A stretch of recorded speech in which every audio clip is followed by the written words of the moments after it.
Assalamualaikum warahmatullahi wabarakatuh. Halo sahabat kanal PD Islam.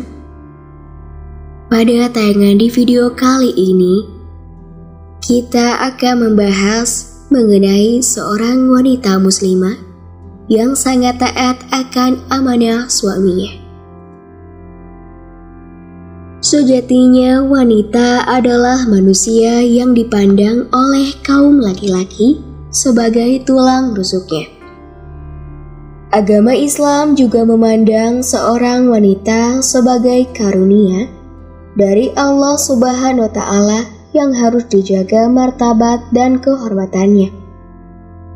Wanita idaman di dunia dan di akhirat adalah seorang wanita yang memiliki sifat solihah.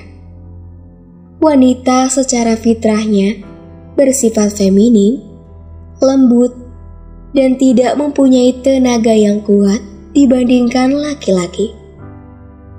Sehingga Nabi Muhammad SAW bersabda, "Dunia adalah perhiasan, dan sebaik-baiknya perhiasan dunia adalah wanita yang solihah."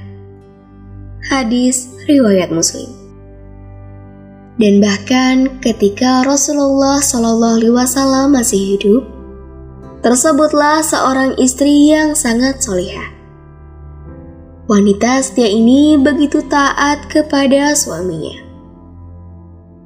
Ketika suatu hari, karena kewajiban agama untuk pergi berjihad, sang suami hendak berangkat memenuhi panggilan suci untuk berjihad dan dia berpesan pada istrinya, "Istriku tersayang yang kucintai, aku akan pergi untuk berjihad, meninggikan kalimat-kalimat Allah Subhanahu wa Ta'ala.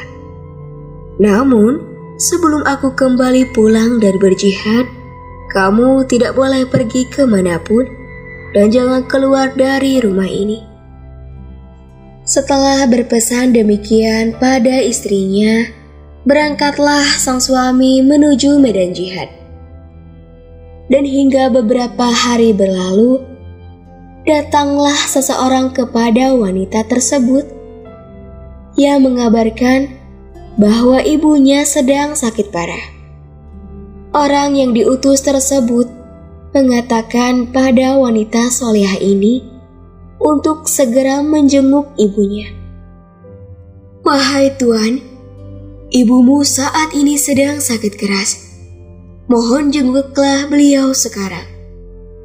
Namun dengan gelisah hati, wanita tersebut menjawab, "Ya Allah, saya mohon maaf yang sebesar-besarnya. Bukannya tidak mau menjenguk, tetapi saya dilarang keluar rumah sebelum suami saya pulang. Dan tolong sampaikan permohonan maaf dan salam saya pada ibu." Sang utusan pun pulang kembali tanpa membawa wanita tersebut. Malam berlalu, dan suami yang berjihad belum juga pulang. Hingga keesokan harinya, datang kembalilah seorang utusan tersebut yang mengabarkan bahwa ibu wanita tersebut telah meninggal dunia. Betapa sedihnya perasaan wanita tersebut, hingga air matanya berlinang mendengar kabar ibu yang dicintainya telah pergi untuk selama-lamanya. Bahkan di saat terakhirnya, dia tidak berada di sampingnya. Utusan tersebut berkata, "Wahai Tuan, sekarang ibumu telah tiada. Datanglah untuk memberikan penghormatan terakhir sebelum beliau akan dikebumikan hari ini." Namun, istri yang solihah ini sambil menangis terseduh menjawab, "Bukannya saya tidak mencintai ibu, tetapi saya masih memegang amanah suami untuk tidak keluar rumah hingga dia pulang dan memberikan saya izin." Dengan berat hati, utusan tersebut pun pulang. Ia merasa kesal dan heran dengan sikap wanita tersebut.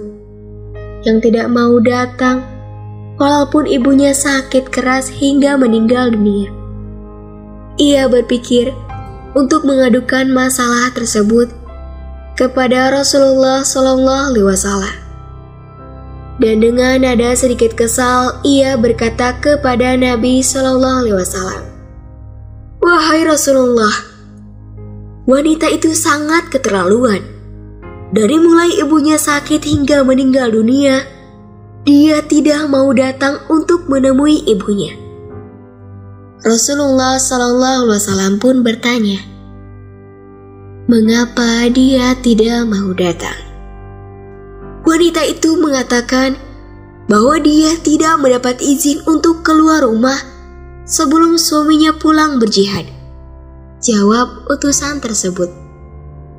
Rasulullah SAW tersenyum dan kemudian beliau berkata, "Dosa-dosa ibu wanita tersebut diampuni Allah Subhanahu wa Ta'ala karena dia mempunyai seorang putri yang sangat taat terhadap suaminya."